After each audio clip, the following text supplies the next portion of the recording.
Before the jolly red-suited Santa we know today, the figure of Santa Claus was a blend of different characters, legends, and traditions. His story weaves through centuries and across cultures, taking on many forms before becoming the iconic figure we celebrate today. The roots of Santa Claus trace back to Saint Nicholas of Myra, a 4th-century Greek bishop known for his acts of kindness and generosity. One famous story tells how Saint Nicholas secretly left bags of gold as dowries for 3 poor sisters, saving them from lives of servitude. His selfless deeds earned him sainthood, and he became the patron saint of children and sailors. As the legend of Saint Nicholas spread, his image varied from region to region. In many European countries, he was depicted as a solemn religious figure wearing bishop's robes, typically gold, white, or deep purple. This Santa wasn't handing out toys just yet. He was more focused on rewarding good behavior and teaching morality. But Saint Nicholas wasn't the only inspiration. In Norse mythology, the god Odin played a key role in winter celebrations. Odin was said to ride his 8-legged horse Sleipnir through the skies during the pagan Yule festival, delivering gifts or punishments. Sounds familiar, doesn't it? The merging of Odin's winter flights and Saint Nicholas's generosity began shaping a figure closer to our modern Santa. Meanwhile, in Britain, another character was forming, Father Christmas. Emerging in the 16th century, Father Christmas wasn't a gift giver, but a symbol of festive cheer. He was often shown as a bearded man dressed in green robes, embodying the renewal and abundance of the winter season, a holdover from pagan solstice traditions. When Dutch settlers brought the tradition of Sinterklaas to America in the 17th century, he added yet another layer to the evolving image of Santa Claus. Sinterklaas, a shorter name for Saint Nicholas, was often shown wearing a red bishop's robe and hat, foreshadowing the colors we now associate with Santa. But at this point, the colors weren't set in stone. By the 18th century, the figure of Santa Claus was a patchwork of European influences, part Saint Nicholas, part Odin, part Father Christmas, and even a dash of local folklore. His clothing, demeanor, and purpose varied wildly, but one thing remained constant. He represented kindness, generosity, and the magic of the winter season. While today we think of Santa as synonymous with the color red, his earlier incarnations were far more colorful. In England, during the 16th and 17th centuries, Santa often appeared as Father Christmas, dressed in green robes. These robes were more than just a fashion choice. They were symbolic. The green attire of Father Christmas was closely tied to the season itself. In pagan traditions, evergreen plants like holly and ivy symbolized life and renewal during the dark winter months. As Christianity spread through Europe, these traditions were absorbed into Christmas celebrations, and Father Christmas became a personification of the season's abundance and joy. Father Christmas was less about gift-giving and more about festive revelry. He was the embodiment of feasts, merriment, and good cheer, a figure who encouraged communities to come together during the harsh winter months. Meanwhile, across the Atlantic in early America, Santa Claus, or Sinterklaas, as he was known to Dutch settlers, was portrayed quite differently. In many depictions, he wore blue or brown robes, reflecting a rustic and practical image rather than a magical one. These early Santas were often shown as humble figures, closer to a traveling woodsman than a mystical gift-giver. So why such diversity in colors? At the time, there was no single, standardized image of Santa Claus. His appearance was influenced by local traditions, artists' interpretations, and even the available pigments and dyes of the time. Blue, green, and brown were common because they were practical and easily accessible. But these colors weren't just practical, they also carried deeper meanings. Blue, for example, symbolized tranquility and protection, aligning with Santa's role as a kind and benevolent figure. Green connected Santa to the natural world and the hope of spring. These interpretations varied, but they all contributed to Santa's growing mythology. This colorful patchwork wasn't limited to England or America. In Germany, the Christkind, often portrayed in white or gold, was a central figure of Christmas celebrations, bringing gifts to children. In Scandinavia, the Yule goat, a figure often dressed in red or green, delivered presents. These regional traditions all added to the evolving image of Santa Claus, making his colors as diverse as his many forms. By the early 19th century, the red suit was still nowhere to be found. Instead, Santa was a fluid character, adapting to the cultural and seasonal imagery of the region. Whether in green, blue, or brown, he was always a figure of generosity and winter magic. The transformation of Santa Claus into the red-suited figure we know today didn't happen overnight. It was a gradual process influenced by literature, art, and evolving cultural traditions. The turning point began in the early 19th century, as Santa's story started to take shape in America. In 1809, Washington Irving's satirical work, A History of New York, introduced a version of Sinterklaas, the Dutch name for Saint Nicholas. Irving described him as a pipe-smoking, gift-giving figure who flew over rooftops in a wagon, wearing a red coat. This was one of the first instances of Santa being associated with red, but the image was still far from universal. Then, in 1823, Clement Clarke Moore's famous poem, A Visit from St. Nicholas, better known as 'Twas the Night Before Christmas, added new details to Santa's evolving image. Moore described Santa as a jolly old elf who traveled in a sleigh pulled by 8 tiny reindeer. He was dressed all in fur, but the poem didn't specify a color. Artists interpreting the poem, however, began to use red as one of their primary choices. During this period, Santa was depicted in a variety of ways. Some artists dressed him in blue, green, or even brown. But red began to appear more frequently, especially in images meant to convey warmth, joy, and festivity. Red stood out against snowy backdrops, making it an attractive choice for illustrators. The pivotal moment came with Thomas Nast, an American illustrator whose work for Harper's Weekly between the 1860s and 1880s greatly shaped Santa's appearance. Nast's Santa was rounder and more jovial than previous depictions, with a big belly, a long white beard, and a fur-trimmed suit. Nast often used red for Santa's outfit, though he sometimes experimented with green or brown. His most famous depiction of Santa in 1881 firmly established the red suit as a defining feature. In this iconic image, Santa is shown in a deep red coat trimmed with white fur, holding a sack of toys over his shoulder. Nast's depiction resonated with the public, and as his work gained popularity, so did the image of a red-suited Santa. As Nast's Santa gained traction in the United States, his image spread internationally. By the late 19th century, Santa in a red suit was becoming a common sight in Christmas cards, advertisements, and public celebrations. Still, the red suit wasn't yet universal. In many regions, green and blue remained popular choices for Santa's attire. But the groundwork had been laid, and the association between Santa and the color red was growing stronger. By the turn of the century, Santa's red suit was increasingly seen as the standard in America and beyond.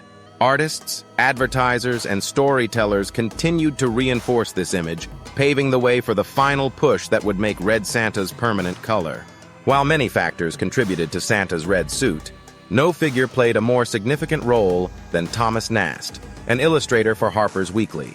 Starting in the 1860s, Nast brought Santa Claus to life through his detailed and imaginative artwork. His work didn't just define Santa's appearance, it gave him a personality, a backstory, and a connection to the holiday season. Interestingly, Nast didn't initially commit to dressing Santa in red. Some of his early illustrations portrayed Santa in earthy tones, like brown and green, reflecting the rustic, woodsy origins of the character. But as Nast refined his vision, red began to emerge as a dominant color in his palette. One of Nast's most influential depictions of Santa appeared during the Civil War. In an 1863 edition of Harper's Weekly, Nast illustrated Santa visiting Union soldiers, bringing gifts and morale during a time of hardship.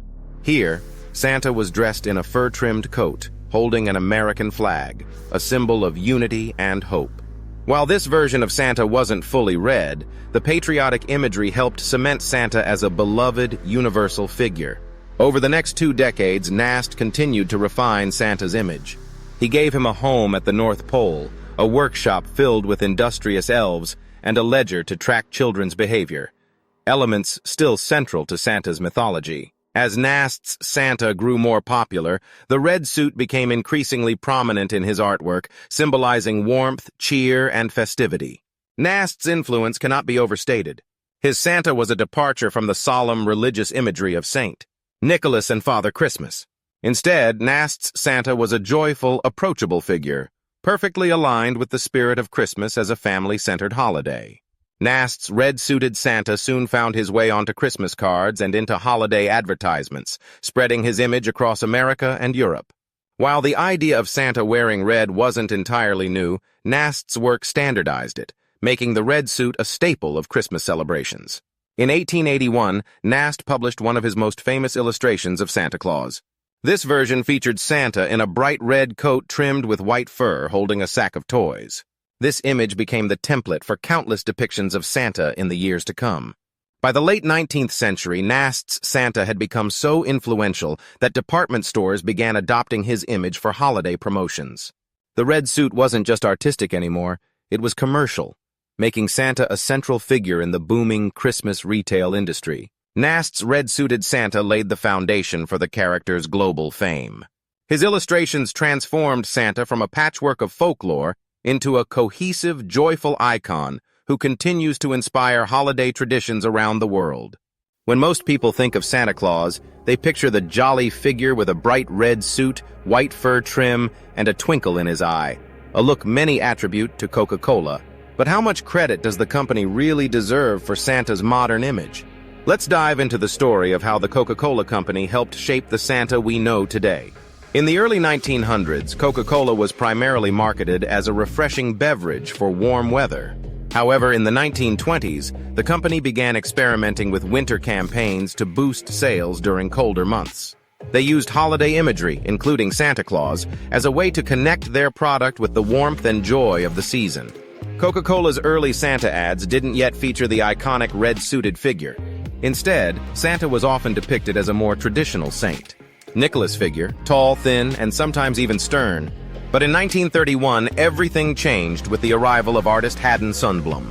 Haddon Sundblom, an illustrator hired by Coca-Cola, was tasked with creating a Santa Claus that would resonate with modern audiences, drawing inspiration from Clement Clarke Moore's A Visit from St. Nicholas and the earlier work of Thomas Nast, Sundblom reimagined Santa as a plump, cheerful figure dressed in a bright red suit trimmed with white fur. Sundblom's Santa wasn't just a symbol of Christmas, he became a symbol of warmth, joy, and generosity, all perfectly aligned with Coca-Cola's brand. Sundblom's Santa debuted in Coca-Cola advertisements in 1931 and was an instant success. His rosy cheeks, twinkling eyes, and merry demeanor captured the imagination of audiences worldwide. The red of Santa's suit, already popularized by earlier depictions, conveniently matched Coca-Cola's brand colors, further cementing the association. For over 3 decades, Sundblom continued to refine his Santa Claus, creating new illustrations each year. These ads showed Santa enjoying a bottle of Coke while delivering toys, relaxing by the fire, or sharing a moment of joy with children. Coca-Cola's massive advertising campaigns ensured that this version of Santa was seen by millions, making him the definitive image of the holiday season.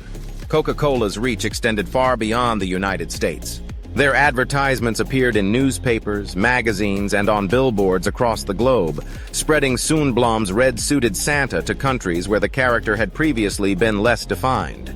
By the mid-20th century, Santa Claus in his Coca-Cola-inspired attire had become a worldwide icon. The impact of Coca-Cola's Santa wasn't limited to advertisements. Department store Santas and holiday parades began adopting his cheerful, red-suited look, further solidifying his place in popular culture. Even today, many of the Santas we see at malls and Christmas events are direct descendants of Sundblom's vision. It's important to note that Coca-Cola didn't invent the red suit. Thomas Nast and other illustrators had already popularized it decades earlier. However, Coca-Cola's marketing campaigns undeniably played a key role in standardizing Santa's modern look and spreading it to a global audience. Today, Sundblom's Santa remains one of the most enduring images of the holiday season. His red suit, warm smile, and unmistakable charm continue to bring joy to millions, proving that even a centuries-old character can evolve with the times. So, while Santa's red suit was born long before Coca-Cola, the company's vision and marketing genius helped transform him into the beloved icon we celebrate today. A figure of joy, generosity, and holiday magic, Santa Claus, the man in red, continues to inspire us all. For decades, a persistent myth has circulated. Coca-Cola invented Santa Claus's red suit. It's a bold claim and one that's easy to believe, given the company's global influence and the widespread use of their imagery. But the truth, as with much of history, is far more nuanced. Let's set the record straight. Santa Claus's association with the color red began long before Coca-Cola's iconic 1931 ad campaign. Thomas Nast's illustrations for Harper's Weekly in the late 19th century were some of the earliest to prominently feature Santa in a red suit. However, even Nast didn't exclusively depict Santa in red. He also dressed him in green, brown, and other colors, reflecting the diverse depictions of Santa in folklore and art. So, what did Coca-Cola contribute? They didn't invent the red suit, but they did something equally significant. They standardized and popularized it. When Haddon Sundblom was commissioned by Coca-Cola in the 1930s, he took inspiration from Nast's work and Clement Clarke Moore's poem A Visit from St. Nicholas. Sundblom created a Santa that was warm, jolly, and undeniably festive, dressed in a rich Coca-Cola red suit that matched the brand's iconic colors. Before the red suit took hold, Santa's attire varied widely depending on the region and era. In the Netherlands, Sinterklaas, the forerunner of Santa Claus, was often depicted in bishop's robes, usually red, white, and gold. In England, Father Christmas wore green to symbolize the renewal of life in winter. These variations show that Santa's appearance has always been flexible, adapting to the cultural context of the time. By the late 19th century, red had become a recurring choice for Santa's outfit, particularly in holiday illustrations and greeting cards. This was likely due to the color's strong association with warmth, joy, and festivity, qualities central to the Christmas season. While Coca-Cola amplified this trend, they didn't start it. Even Coca-Cola acknowledges this history. According to Coca-Cola archivists, the company never claimed to have invented Santa's red suit. Instead, they credit their campaigns with refining and popularizing an existing image, making it synonymous with Christmas around the world. So why does the myth persist? Coca-Cola's Santa became so iconic and so closely tied to the holiday season that it overshadowed earlier depictions. Their marketing campaigns reached millions of people worldwide, embedding Sundblom's jolly, red-suited Santa into popular culture. Over time, many simply assumed that Coca-Cola was the origin of the look. In reality, Santa's red suit is the result of a long, collaborative evolution, from St. Nicholas's traditional robes to Thomas Nast's illustrations, and finally, Haddon Sundblom's polished vision. The red suit is a product of centuries of artistic and cultural influences. The beauty of Santa's story is that it's not owned by any one company, artist, or country. Santa belongs to all of us, a shared figure of joy and generosity whose image continues to evolve with each generation. So, while Coca-Cola's Santa is undoubtedly one of the most iconic, the idea of Santa in red is far older and more complex than a single ad campaign. It's a reminder that traditions are not static. They grow, change, and adapt, much like Santa himself. And isn't that part of the magic? From a saint in bishop's robes to a global icon in a Coca-Cola red suit, Santa Claus has undergone a remarkable transformation. His journey through time reflects the blending of folklore, religion, art, and commerce, a testament to the magic of Christmas. Happy holidays from the bazaar.